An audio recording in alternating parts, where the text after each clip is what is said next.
السلام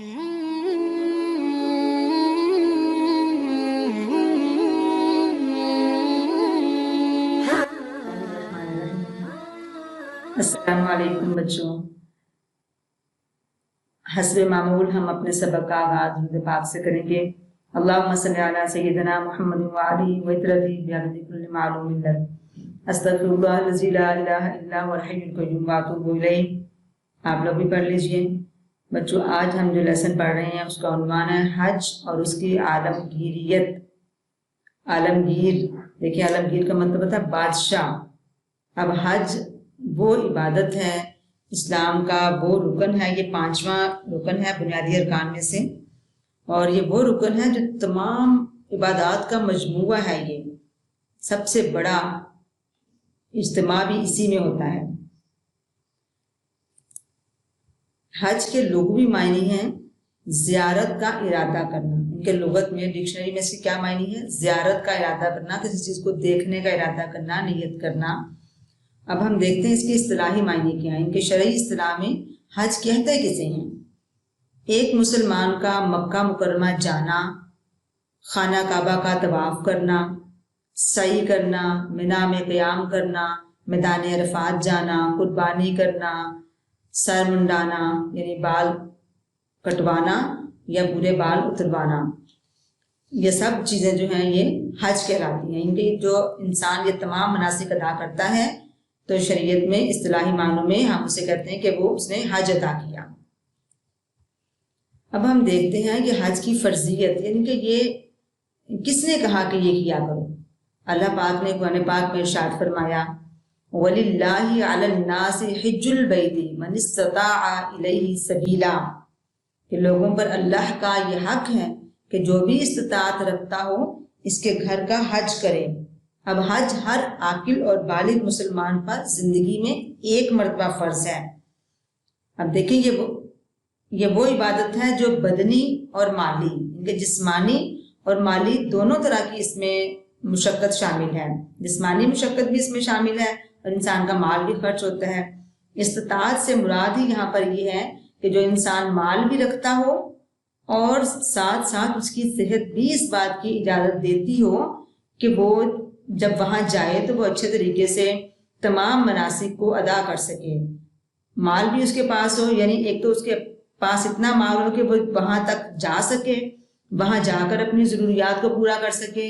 اس کے علاوہ اگر وہ کسی گھر کا کفیل ہے، کچھ لوگ اس پر ڈیپینڈ کر رہے ہیں جن کا وہ خرچہ چلاتا ہے، جن پہ وہ خرچ کرتا ہے، جن کی معاشی ذمہ داریاں اس پر ہیں، تو ان کے لیے اتنا مال و دولت پیچھے چھوڑ کر جانا بھی اس کی ذمہ داری ہے، یہ بھی اس کی استطاعت میں ہی آتا ہے۔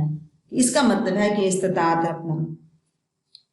حج کی فرضیت قرآن مجید میں ہم نے پڑھ لی کہ اللہ پاک نے کیا ارشاد فرمایا۔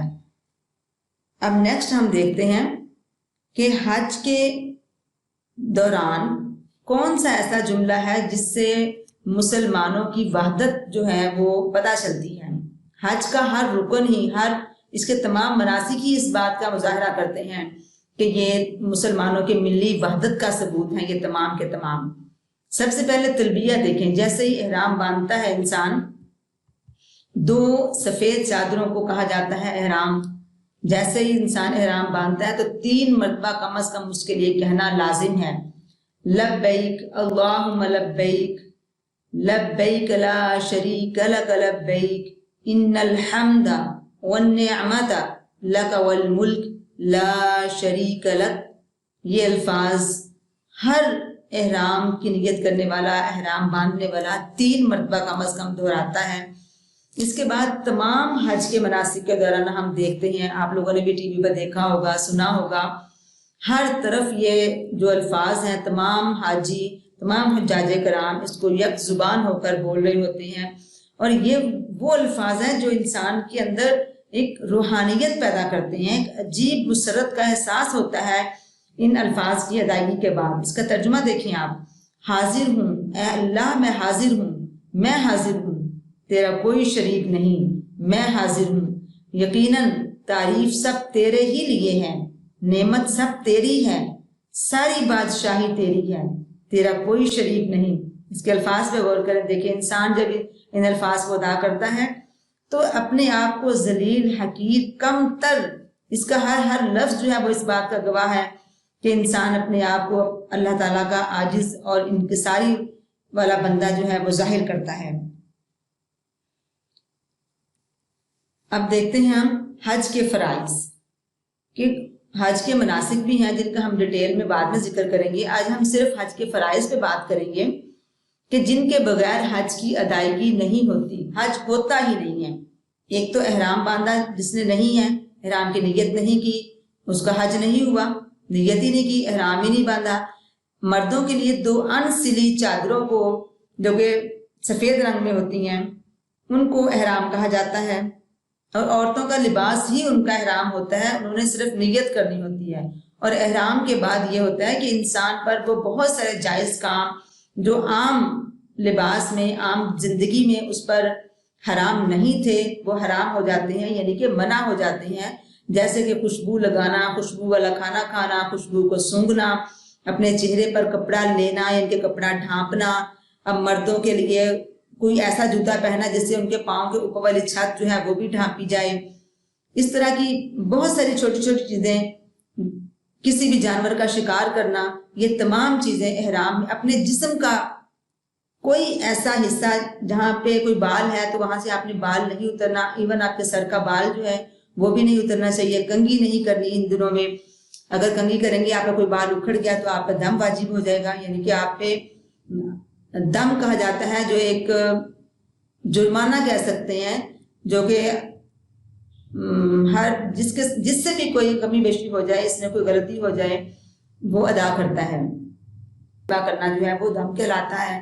اب دم مٹھی بھر صدقہ بھی ہو سکتا ہے، لیکن جب دم کی باری آ جائے گی تو پھر دم کوئی دمبا یا بکرا حرم کی حدود میں ذبح کرنا دم ہوتا ہے، دم کہلاتا ہے.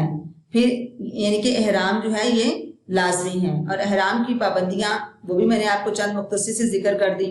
پھر وقوف عرفات، جن کے میدان عرفات میں جو قیام ہے، ٹھہرنا ہے. آپ دیکھیں یہ آپ نے سامنے یہ تصویر دیکھ رہے ہیں، آپ نے اس کو اکثر ٹی وی پہ دیکھا ہوگا. یہ میدان عرفات کی تصویر ہے، مسجد نمرہ آپ کو نظر آ رہی ہے. مسجد نمرہ کے بارے میں آپ کو ایک دلچسپ بات بتاؤں کہ یہ آدھی میدان عرفات میں ہے اور آدھی میدان عرفات سے باہر ہے. تو جو شخص میدان عرفات سے باہر والے حصے میں رہ گیا، یعنی کہ اس کو پتہ نہیں چلا کہ مسجد نمرہ کا یہ حصہ میدان عرفات کے اندر ہے یا نہیں، اس کا حج ادا نہیں ہوگا. میدان عرفات میں جو قیام ہے یعنی وقوف عرفہ جو ہے وہ حج کا رکن اعظم ہے، اس کے بغیر حج ادا نہیں ہوتا. اب اگر غور کریں کبھی تو مسجد نمرہ آدھی خالی ہوتی ہے حج والے دن، جب حج پڑھا جا رہا ہوتا ہے، خطبہ حج ہو رہا ہوتا ہے، اگر دیکھا ہو آپ نے، غور کیا ہو، آدھی خالی ہوتی ہے کیونکہ وہ آدھا حصہ اس کا میدان عرفات سے باہر ہے. اب جو چند لمحوں کے لیے بھی میدان عرفات میں آ گیا، ٹھہر گیا، اس کا حج ہو گیا. نیکسٹ ہے طواف زیارہ، یہ بھی حج کے فرائض میں سے ہے. ان کے حج کے تمام مناسک ادا کرنے کے بعد لاسٹ میں ایک طواف کرنا ہے، اسے طواف زیارہ کہا جاتا ہے. یہ بھی حج کا لازمی حصہ ہے اور یہ کسی بھی وقت کبھی بھی کیا جا سکتا ہے. اگر خدا نخواستہ کسی کا کسی وجہ سے اس دن رہ گیا، اگلے دن رہ گیا، تو وہ جب بھی 2 دن 4 دن، جب بھی اس کی صحت نے اجازت نہیں دی، 5 ماہ 6 ماہ 7، جب بھی وہ اس کو ادا کرنا چاہے وہ کر سکتا ہے. لیکن بہت سارے ایسے جائز کام ہیں جو اس وقت تک ادا نہیں کیے جا سکتے، نہیں ہو سکتے، ان پر انسان کو نہیں کر سکتا جب تک وہ طواف زیارہ نہ کر لے.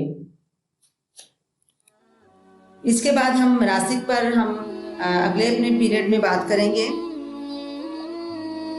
آج کا لیکچر یہیں تک ہے. بچوں اپنا اپنے گھر والوں کا بہت خیال رکھیے گا. اللہ حافظ.